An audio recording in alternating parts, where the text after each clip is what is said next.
Good morning friends, आप सभी का स्वागत है ऑप्टिक्स पे। मैं आपकी एडुकेटर स्वाति। आज मैं कंज्यूमर इक्विलिब्रियम लेके आई हूँ जो कि यूपी पीजीटी इकोनॉमिक्स एग्जामिनेशन के लिए बहुत इंपॉर्टेंट है। तो आप लोग ये वीडियो ध्यान से देखिएगा। जिन्होंने चैनल को सब्सक्राइब नहीं किया हो सब्सक्राइब कर लीजिएगा और ज़्यादा से ज़्यादा शेयर करिएगा।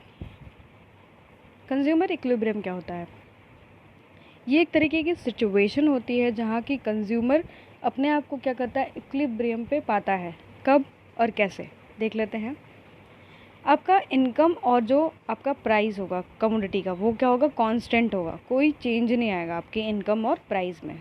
जब कंज्यूमर कोई कॉम्बिनेशन ऑफ गुड्स को बाई करेगा और उससे मैक्सिमम सेटिस्फैक्शन जनरेट करेगा, यानी उसको मैक्सिमम सेटिस्फैक्शन मिल रहा है उस कॉम्बिनेशन ऑफ गुड को परचेज करने से, जो उसके इनकम और प्राइस लेवल के अंतर्गत था, तो वो कंज्यूमर क्या होगा, आपका इक्विलिब्रियम पे होगा। यानी there is a no change in income and price if consumer is willing to purchase or combination of good, he gets a maximum satisfaction। यानी जो कंज्यूमर है वो अपने जो इनकम लेवल है और प्राइस ऑफ द कमोडिटी था जो कि कांस्टेंट था, कोई चेंज नहीं आ रहा था उसमें, तो उस आपके प्राइस लेवल और इनकम लेवल पे उसने दो जो कॉम्बिनेशन ऑफ गुड्स को परचेज किया, उससे उसने क्या किया, मैक्सिमम सेटिस्फैक्शन जनरेट किया। तो आपका क्या हो गया, कंज्यूमर क्या होगा, इक्विलिब्रियम पे हो गया। ठीक है, तो इसमें कुछ एजम्पशन है। क्या क्या एजम्पशन है देख लेते हैं। Price of the commodity are constant. जो प्राइस है कमोडिटी का वो क्या है, कांस्टेंट है। Consumer income is also constant. Consumer know the price of all things. Consumer को सारे चीज़ों का प्राइस पता है। इनकम कांस्टेंट है, गुड्स का प्राइस कांस्टेंट है। Consumer know the price of all things. Consumer can spend his income in some quantities. और क्वांटिटी जो आपका इनकम है उसको थोड़े थोड़े क्वांटिटीज़ में स्पेंड करेगा गुड्स को ख़रीदने के लिए। कंज्यूमर रैशनल होगा, उसे पता है उसकी चॉइसेस क्या है, उसको क्या ख़रीदना चाहिए, कौन से प्राइस पे ख़रीदना चाहिए, उसको सब पता है। Consumer is fully aware of indifference map. उसे इंडिफरेंस मैप के बारे में पता है। और ये परफेक्ट कॉम्पिटिशन इन मार्केट में आपके परफेक्ट कॉम्पिटिशन पाया जाएगा। तो ये आपका क्या हो गया, एजम्पशन हो गया इस थ्योरी का। अब क्या कंडीशन होना चाहिए तब आपका कंज्यूमर इक्विलिब्रियम पे होगा? तो पहला जो आपका कंडीशन है उसमें आपका जो प्राइस लाइन, यानी प्राइस लाइन में तो बजट लाइन जिसको बोलते हैं हम लोग, ठीक है, बजट लाइन बोलते हैं। तो ये क्या होगा, एक दूसरे के टेंजेंट होगा। ठीक है, मान लीजिए ये आपका इंडिफरेंस कर्व है, आईसी जिसको बोलते हैं हम लोग, और ये आपका प्राइस लाइन है। ठीक है, प्राइस लाइन यानी बजट लाइन। ये क्या होगा, आपका इंडिफरेंस, यानी इस पॉइंट पे क्या होगा, इक्विलिब्रियम पे होगा, यानी इंडिफरेंस होगा।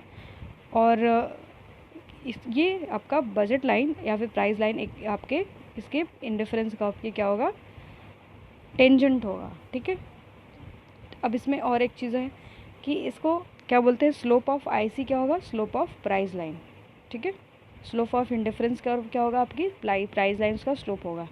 Marginal rate of substitution for X and Y क्या होगा, आपका P X price X upon price Y, है ना। एम आर एस जो होगा आपका P X upon P Y होगा। ठीक है, indifference curve must be convex to the origin. और आपका इंडिफरेंस मैप जो होगा कॉन्वेक्स टू द ओरिजिन, इस तरीके से आपका होना चाहिए। तो ये आपका कंडीशन है। बिना इस कंडीशन के कंज्यूमर इक्विलिब्रियम पे नहीं हो सकता। जैसे आप देख सकते हैं एम आर एस यानी marginal rate of substitution for X and Y equals to क्या होना चाहिए, P X upon P Y होना चाहिए। और आपका बजट लाइन जो होना चाहिए वो इंडिफरेंस कर्व के टेंजेंट होना चाहिए। और इंडिफरेंस कर्व जो है आपका वो क्या होना चाहिए, आपका कॉन्वेक्स टू द ओरिजिन होना चाहिए। अब आपका जो देख लेते हैं कि price line should be tangent to the आपका इंडिफरेंस कर्व। आपका यहाँ पर जो है एक्स एक्सिस पे एप्पल दिखाया गया है और वाई एक्सिस पे आपका ऑरेंज। ठीक है, अब यहाँ पर इंडिफरेंस कर्व में हम देख लेते हैं, इंडिफरेंस कर्व 1 पे देख लेते हैं तो यहाँ पर कोई टेंजेंट पॉइंट नहीं आ रहा है। पर इंडिफरेंस कर्व 2 यानी आईसी 2 पे देखेंगे कि हमारा जो बजट लाइन ए बी है वो क्या है, टेंजेंट है। ये आपका बजट लाइन ए बी है जो कि इंडिफरेंस आईसी 2 पे क्या है, आपका इंडिफरेंस है। और इसमें क्या आपका आ रहा है, 4 ऑरेंज आ रहा है और 2 एप्पल। ठीक है, where the consumer is equilibrium the highest attainable indifference curve is tangent to the price line. यानी जो highest level of indifference curve है उसने किसके टेंजेंट हो गया, आपके इसके टेंजेंट हो गया। ठीक है, from figure at point D the slope of indifference curve and price line coincidence. Point D पे हम देख सकते हैं कि जो आपका IC1 है, सॉरी IC2 है, यानी इंडिफरेंस ऑफ 2, और AB यानी आपका AB क्या है, आपका बजट लाइन जो है एक दूसरे के क्या है, कोइंसिडेंस हो रहा है, मिल रहा है एक दूसरे से पॉइंट डी पे। तो ये आपका क्या है, इक्विलिब्रियम है। कंज्यूमर इसी पॉइंट पे क्या है, पॉइंट डी पे आपका कंज्यूमर क्या है, इक्विलिब्रियम पे है।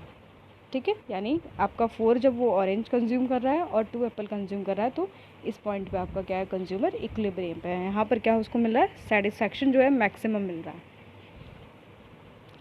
अब indifference curve convex to the origin होना चाहिए, यानी वो इस तरीके से नहीं होना चाहिए कि यहाँ पे इस पॉइंट पे बना दिए और कॉन्केव टू द ओरिजिन, तो यानी ऐसे दोनों नहीं होगा, ना ये सही है ना ये सही है, यानी ये कॉन्वेक्स टू द ओरिजिन, और ये AB जो आपका बजट लाइन है वो क्या होना चाहिए, उसके टेंजेंट होना चाहिए, तभी कंज्यूमर क्या होगा, इक्विलिब्रियम पे होगा। ठीक है, ये 2 नेसेसरी कंडीशन है आपकी।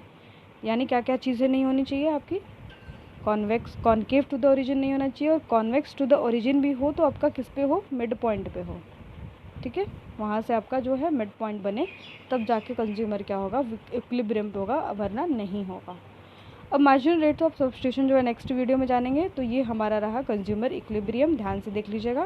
कंज्यूमर इक्विलिब्रियम का ग्राफ ये है, इसमें आपका ढेर सारा इंडिफरेंस मैप बनाया गया, यानी IC1, IC2, IC3 ये क्या है, इंडिफरेंस मैप है, और AB क्या आपका बजट लाइन है। बजट लाइन जब टेंजेंट होता है आपके इंडिफरेंस कर्व के, तो वो क्या होता है, फिर वहाँ पर आपका कंज्यूमर क्या होता है, इक्विलिब्रियम पे होता है।